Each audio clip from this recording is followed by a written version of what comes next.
Мен Темирәлиева Абыбайда 23 март күнү Умрадан келген больнойлорду инфекцияга жатты дегенден ошо жерге группа болуп 2 группа киргенбиз. 24 сааттан иштедик. Кийимдерибиз талапка жооп бербейт эле. Маскаларыбыз да талапка жооп бербей, формаларыбызды жууп, кургабай эртең мененге чейин нын бойдон кайра ошолорду кийип киргенбиз. Ошонун ичинде бирге больной бир палатада жатса, экинчи палатада тамактанганбыз.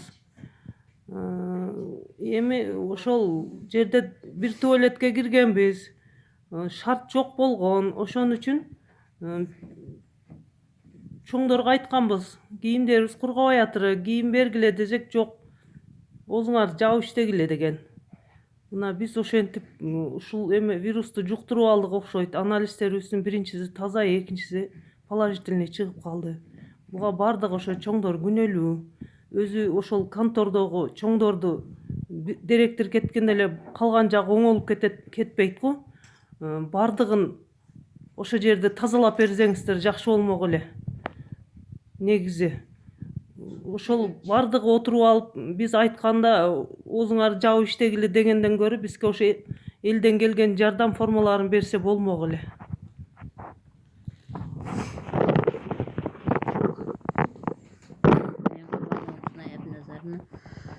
Ошол ишке киргенибизде бизге биринчи келгенде эле 5 адамды группа кылган, бизди группа кылып киргизген.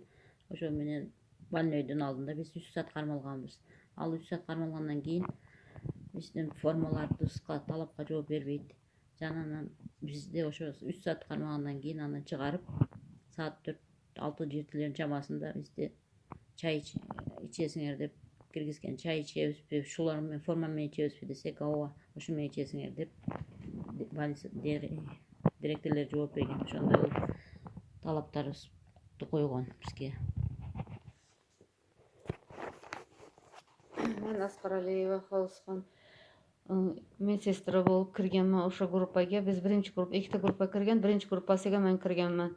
Врачыбыз Камилов Дилшат бойген, медсестрасы менен 3 санитарка 5те киргенбиз. Биз больной келгенде эле биз биринчи палатага бир сырттан ошо Умрага барган аялын алып келип киргизишкен да. Оны астыга бизди шашап кирип туруп, кийимдер туура келсе да, бирибизге чоң, бирибизге кичине келсе деле ошентип биз алып кирип койгон.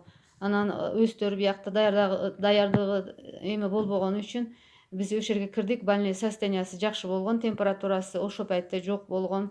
Врач көрдү, мен градусник койдум, көрдүк. Анан врач айтты, болду, больнойго эме мындай жардам көрсөтө турган эме эмес экен. Текшерип көрүп чыктык. Эми сыртка чыксак болот деп сыртка чыксак, бизге кайра киргиле, ошол жерде тургула дей берди. Биз ошо форма бойдан врач медсестра 3 санитарка 5 киши болуп туруп, ошол жерде точно 3те кирип баштаган болсок, почти 4-4:30 чейин ошол жерде турганбыз, тура бергенбиз. Туруп тургула, биз даярдалайлык, туруп тургула дей берген. Аны биз биринчи анализ отрицательный чыгып, экинчиси положительный чыгып турбайбы?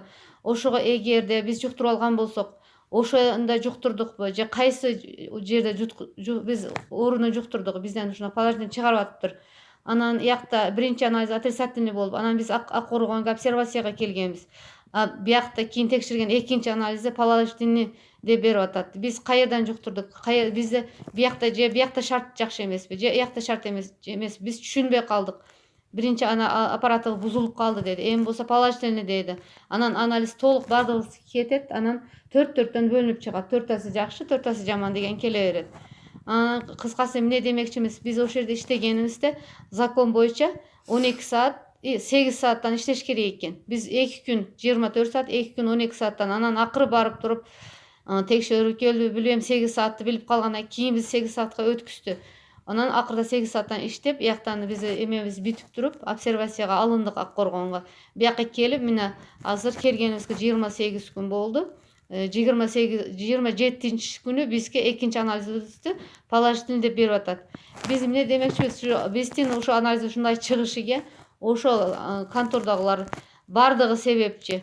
Мисалы бизди ошо күнү биринчи палатага камап койгон, мен билем, биздин инфекцион контроль старший ошо күнү зам деле болгон, биздин инфекционист врачыбыз деле болгон. Бардыгы билет биз кантип кайсы акыбалда киргизгенин, канча саат калып кеткенибизди. Ошондо Камилов Дилшат деген врачыбыз болгон. Мына дагы ошо бир группабызда мына Саламат эже деген эжем болгон. Калгандары мыналар экинчи группа. Булар өзүнүн сөзүн айтсын. Мен Маткабылов Дилшат инфекцияга 23 март күнү ошетке кирген центрга болуп, биз ошетке киргенде 22 күн 24 саат иштедик. Берген формалары талапка жооп бербейт эле. Формаларды биз ошо үргеткенде кийип киргенбиз. Формаларды 24 саат ичинде кургабастан ным боюнча киргенбиз. Ным боюнча ошо формаларды кийип киргенбиз. Биз жогоруга айтканбыз, формала суу бизге кургабай атыр, ным боюнча кийип атырык, ушун алмаштырып бергиле, болсо бизге жардам бергиле десек, эч ким бизге жардам бербей, зам болсо оозуңарды жаап иштегиле, эртең чыкканда көрүшөбүз, кийин сүйлөшөбүз деген сөздөр болгону кетти. Же маска жок, же неме жок. Бир масканы бир ай иштесеңер болот. Ошону карап иштеткиле, спирттер менен арчып тазалап иштеткиле деп биз ошо масканы 4 күндөп, 3 күндөп тагып жүргөнбүз.